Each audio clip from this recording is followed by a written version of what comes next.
بسم الله الرحمن الرحيم نحمده ونصلي على رسوله الكريم أما بعد فأعوذ بالله من الشيطان الرجيم بسم الله الرحمن الرحيم يا أيها الذين آمنوا أطيعوا الله وأطيعوا الرسول لعلكم ترحمون. وقال رسول الله صلى الله عليه وسلم خيركم من تعلم القرآن وعلمه أو كما قال صلى الله عليه وسلم. وقال رسول الله صلى الله عليه وسلم خيركم من تذكر بالله رؤيته وزاد في علمكم منطقه ورغبكم في الآخرة عمله أو كما قال صلى الله عليه وسلم. اللهم صل على سيدنا ومولانا محمد عبدك ورسولك وصل على المؤمنين والمؤمنات والمسلمین والمسلمات. میرے قابل احترام آنے والے مہمان حضرات، دوستوں اور بزرگوں اور طلباء کرام، السلام علیکم ورحمۃ اللہ وبرکاتہ. اللہ تبارک و تعالیٰ کا بہت بڑا احسان اور کرم ہے کہ اللہ رب العزت نے اس پرفتن دور میں ہمیں اور سب کو قرآن پاک کے پڑھنے اور پڑھانے کے لیے منتخب فرمایا اور اس مجلس میں حاضری اور شرکت کی توفیق عنایت فرمائی، اپنے گھر میں بٹھایا. یقیناً یہ اللہ رب العزت کا ہی فضل ہے اور کرم ہے. اس لیے یہ ابتدا اور آغاز ہے، اس لیے عزم کریں ہم سب کہ جیسے ابتدا میں ہم یہاں موجود ہیں تو انشاءاللہ انتہا تک موجود رہیں گے جو ہے نا. اور یہ اس لیے کہ ایک حدیث کے اندر یوں آتا ہے کہ ان لربکم فی ایام دہرکم نفحات فتعرضوا لها لعلہ ان یصیبکم نفحة منها فلا تشقون بعدها ابدا او کما قال صلی اللہ علیہ وسلم. آپ حضرات توجہ سے انشاءاللہ جیسے آپ وقت نکال کر آئے ہیں اور قربانی کر کے آئے ہیں، اپنے گھر کو اور کاروبار کو چھوڑ کر آئے ہیں، جس مقصد کے لیے آئے ہیں تو اس مقصد کو ہم حاصل کریں جو ہے نا. تو فرمایا آپ صلی اللہ علیہ وسلم نے کہ ایک تو اللہ تبارک و تعالیٰ کی عمومی رحمت ہوتی ہے، عام رحمت ہے. کسی نے کلمہ پڑھ لیا لا الہ الا اللہ محمد الرسول اللہ تو فرمایا کہ ایمان میں آ گیا، اللہ کی رحمت کے میں آ گیا ہے. لیکن اس کے ساتھ ساتھ اس حدیث کے پیش نظر اللہ تبارک و تعالیٰ کی طرف سے ایسے ہی مجلس پر، ایسے مجموع پر، ایسی محفلوں پر خصوصی انعامات بھی اللہ تبارک و تعالیٰ کی طرف سے ہوتے رہتے ہیں. اس لیے فرمایا کہ ان لربکم فی ایام دارکم نفحات. نفحات کا ترجمہ علماء حضرات نے اولیاء اللہ اور بزرگوں نے یہ کیا کہ ایسی خصوصی رحمت جو اللہ بندے کو اللہ کے قریب کرتے ہیں. اللہ تبارک و تعالیٰ کی رحمت کے خصوصی جھونکے فرمایا کہ یہ آتے رہتے ہیں جو ہے نا. اور فرمایا کہ اس کی طلب کرو اور تلاش کرو لعلہ ان یصیبکم نفحة منها. فرمایا ہو سکتا ہے کہ خصوصی رحمت کے جھونکے تم پر پڑ جائیں. اور فرمایا کہ جب وہ پڑھیں گے فلا تشقون بعدها ابدا، پھر کبھی بھی محروم نہیں ہو سکتے۔ تو اس لیے ہم طلب کریں گے، تلاش کریں گے اور اس نیت سے بیٹھیں گے کہ اللہ تبارک و تعالی ہمیں اپنی خصوصی رحمت کے جھونکوں سے مالا مال فرمائے۔ دیکھیں ایک صحابی ہیں، آپ صلی اللہ علیہ وسلم نے ایک موقع پر ارشاد فرمایا کہ میری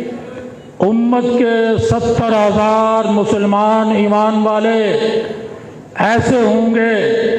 کہ اللہ تبارک و تعالیٰ ان کو بغیر حساب کتاب کے جنت میں داخلہ عطا کریں گے۔ جو ہے نا یہ آپ نے حدیث سنی ہوگی، جو ہے نا اب ایک بیان ہو رہا تھا، ایک مجلس تھی، ایک محفل تھی جس کے اندر آپ صلی اللہ علیہ وسلم نے ارشاد فرمایا کہ میری امت کے 70,000 ایمان والے بغیر حساب کتاب کے جنت میں داخل ہو جائیں گے۔ تو بغیر حساب کتاب کے جنت کے اندر داخل ہونا کتنی بڑی سعادت ہے۔ اور پھر حساب کتاب کا جو میدان ہے، جس کو میدان محشر کہا جاتا ہے، تو وہ تو بہت ہولناک میدان ہے اور خوفناک میدان ہے۔ اس کی ہولناکی کو قرآن کریم کے نے بیان فرمایا، احادیثوں کے اندر بیان کیا گیا۔ کیا کہ فرمایا کہ ایسا میدان کہ سورج 1 میل کے فاصلے پر ہوگا اور ہر آدمی اپنے اعمال کے بقدر پسینے میں ہوگا۔ کسی کا پسینہ ٹخنوں تک ہوگا، کسی کا گھٹنوں تک ہوگا، کسی کا کمر تک ہوگا اور کسی کا منہ تک ہوگا۔ اور فرمایا کہ اس کے جسم پر بھی ہوگا اور جسم سے بہ کر 70 گز ہاتھ، فرمایا کہ وہ اس کے ارد گرد بھی ہوگا۔ تو ایسے دن کے اندر فرمایا کہ کسی آدمی کا، کسی امتی کا بغیر حساب کتاب کے جنت میں چلے جانا بہت بڑی سعادت۔ اور پھر دیکھیں مثال ہے، جیسے امام بخاری رحمۃ اللہ علیہ آپ آخری حدیث کا درس سنیں گے اور فرمایا کہ وَنَضَعُ الْمَوَازِينَ الْقِسْطَ لِيَوْمِ الْقِيَامَةِ، اور یہ بہت ہی کہ میرا نیکیوں کا پلڑا ہلکا ہوتا ہے یا بھاری ہوتا ہے، اس طرح پل صراط سے میں صحیح سلامت گزر سکتا ہوں یا کٹ کر نیچے چلا جاؤں گا، یہ سارے مراحل ہیں۔ تو ایسی حالت کے اندر بغیر حساب کتاب کے جنت کے اندر داخلہ نصیب ہو جائے تو کتنی بڑی سعادت اور شرافت ہوگی۔ تو ایک صحابی حضرت عکاشہ رضی اللہ تعالی عنہ نے فرمایا، یا رسول اللہ آپ میرے لیے دعا کر دیں کہ اللہ تبارک و تعالی مجھے ان 70,000 میں سے فرمایا کہ بنا دے جو بغیر حساب کتاب کے جنت میں چلے جائیں گے۔ تو آپ صلی اللہ علیہ وسلم نے دعا فرما دی کہ آپ ان مسلمانوں میں سے ہیں، خوش قسمت انسانوں میں سے ہیں کہ جن کو اللہ تبارک و تعالی بغیر حساب کتاب کے جنت کے اندر داخلہ نصیب فرمائیں گے۔ تو یہ حضرت عکاشہ رضی اللہ تعالیٰ عنہ، اب یہ آپ صلی اللہ علیہ وسلم کا بیان ہو رہا تھا اور فرمایا کہ آپ صلی اللہ علیہ وسلم کا خطبہ ہو رہا تھا۔ تو ایک صحابی نے یہ دعا کی، درخواست کی، گزارش کی، تو وہ ایسی گھڑی تھی،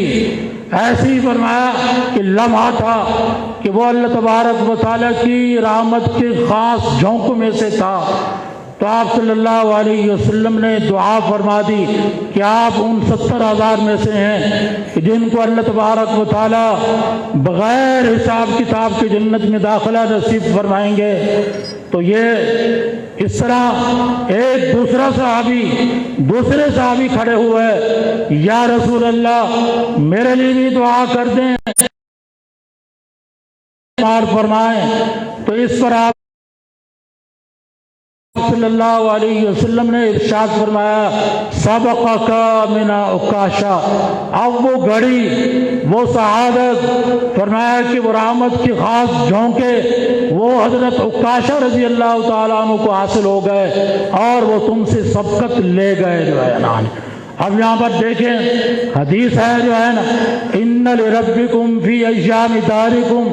نفحات فتعرضوا لها لعلہ ان یصیبکم نفحۃ منها فلا تشقون بعدها ابدا، کہ فرمایا کہ اس قسم کی، اور علماء نے یہ لکھا ہے یہ تو آپ صلی اللہ علیہ وسلم نے زمانہ بتایا، وقت بتایا، کہ فرمایا کہ تمہارے ان ایام میں، تمہارے ان گھڑیوں کے اندر اللہ کی رحمت کے خاص جھونکے پڑتے ہیں، اور فرمایا کہ ان کو طلب کیا کرو، تلاش کیا کرو، اور ہو سکتا ہے کہ وہ خاص جھونکا تمہیں حاصل ہو جائے۔ فرمایا کہ اس کے حاصل ہو جانے کے بعد کبھی بھی فرمایا کہ محرومی اور بدبختی نہیں ہوگی۔ تو فرمایا کہ یہ زمانہ بتایا، علماء نے اس کی جستجو کی کہ وہ جگہ کون سی ہیں جو ہے نا جی،